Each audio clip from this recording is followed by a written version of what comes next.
My pranams to all. In my last episode, I gave some basic tips to how to sit and how to meditate.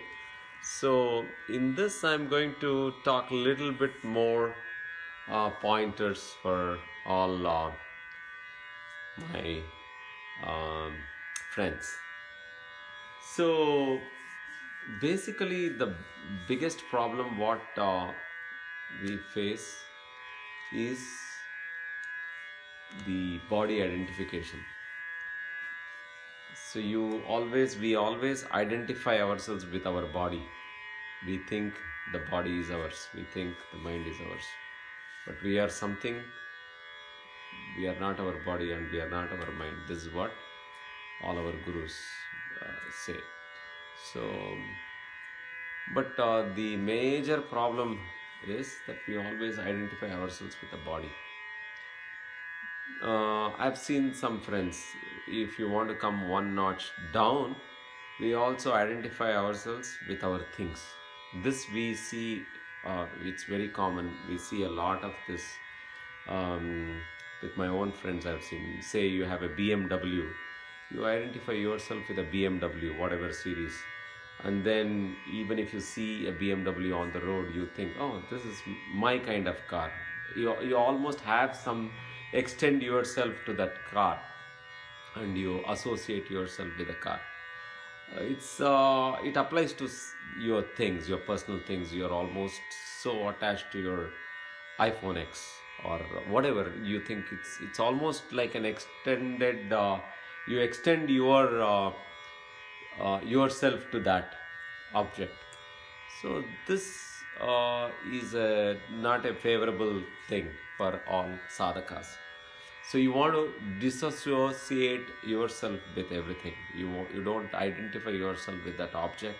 First thing, things is the first step, and then the next bigger step, a big leap, is you want to disidentify yourself with your body. This body is just like a wheel of my car.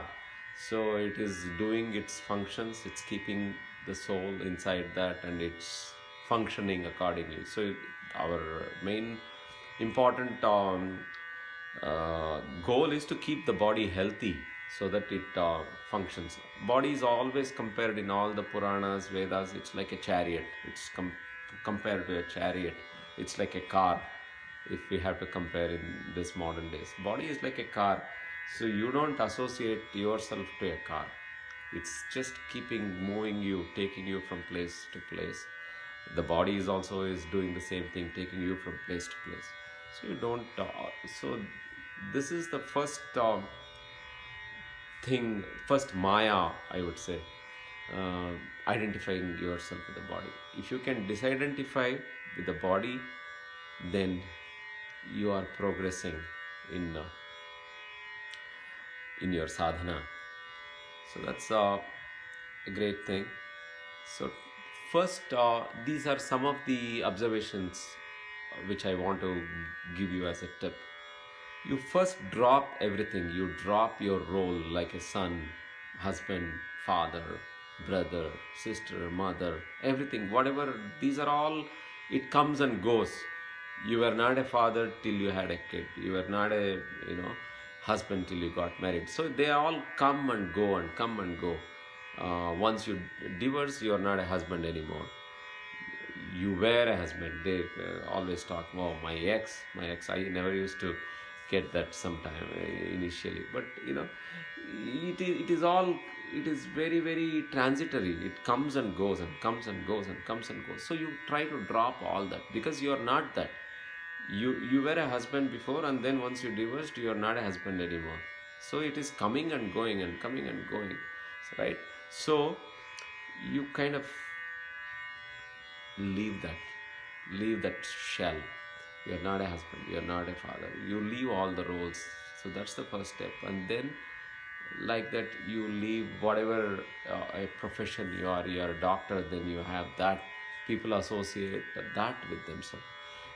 For me, music, I'm a flutist. I'm a very good flutist, I'm like top-notch flutist. That thing is ingrained in your system, so you always associate yourself with your profession.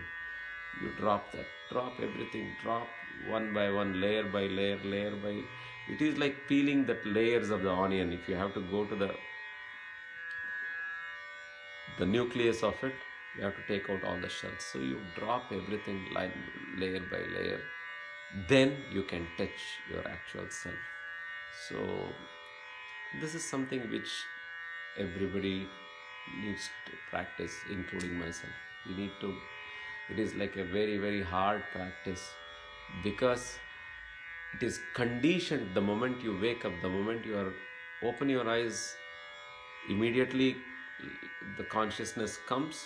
Then you are with your body, so you think you are the body.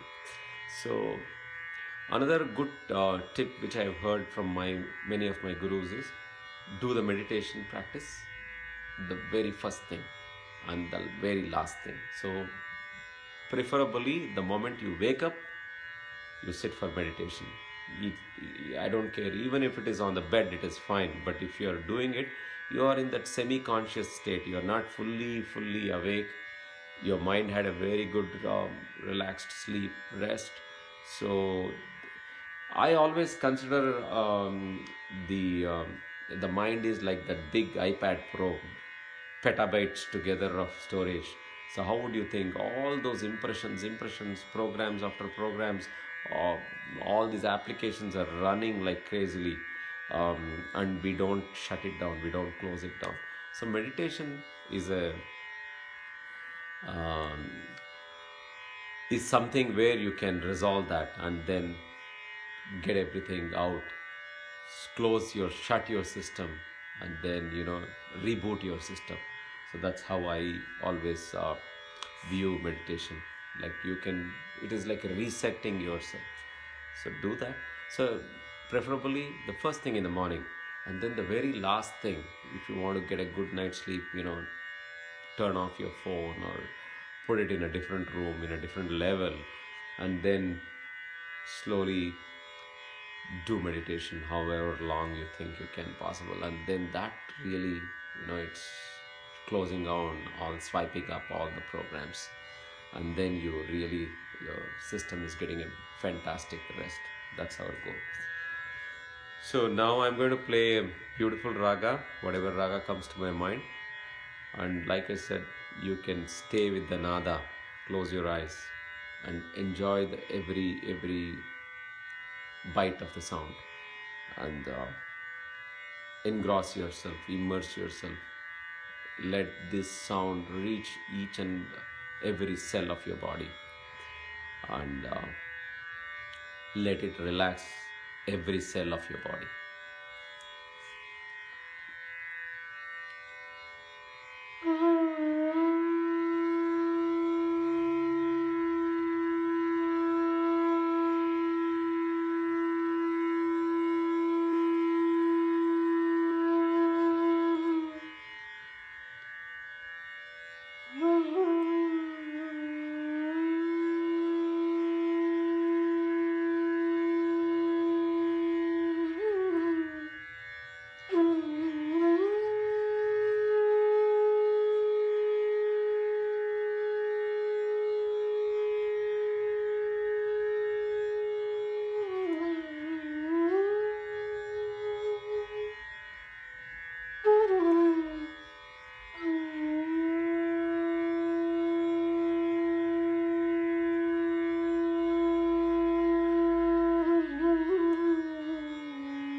शान्ति शान्ति शान्तिः। लोका समस्ता सुखिनो भवन्तु। लोका समस्ता सुखिनो भवन्तु। लोका समस्ता सुखिनो भवन्तु।